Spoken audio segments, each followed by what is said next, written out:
Sot në shkollën e mesme ekonomike 8 shtatorit Tetov, gjithsej vendet të lira për nxënësit semi-maturant ka 325, prej atyre 250 janë me mësim në gjuhën shqipe, 75 janë me mësim në gjuhën maqedone. Gjithsej që kanë aplikuar diku 25% që kanë bërë aplikim dhe që vazhdimisht janë duke i sjellë dokumentet për t'i konfirmuar, për t'i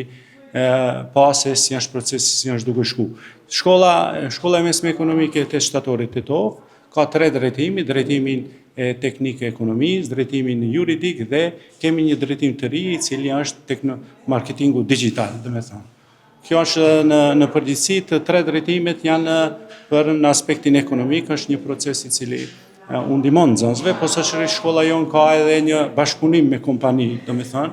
bashkëpunim memorandum bashkëpunimi që nxënësit shkojnë në praktik nëpër firmat, domethënë me lëndën të mësuarit nëpërmjet punës tek nxënësit, është një proces i cili zgjat 4 vjet, domethënë nxënësit janë në shkollë dhe bëjnë praktikë për tu pavarësuar të ardhmen, për të hapur bizneset e tyre në të ardhmen të jenë të suksesshëm në aspektin ekonomik. Apeli jonë është të gjithë semi-maturantët që të shohin se ku mund të shohin perspektivën e tyre. Ne si ekonomist çdo herë ranojmë nga ajo që si të banë ekonomist të familjeve të tyre, si mund të hapin bizneset e tyre, të jenë të pavarur në të ardhmen, që ata të kenë rezultat apo të kenë sukses në karrierën e tyre në cilën ata pretendojnë të arrijnë në të ardhmen.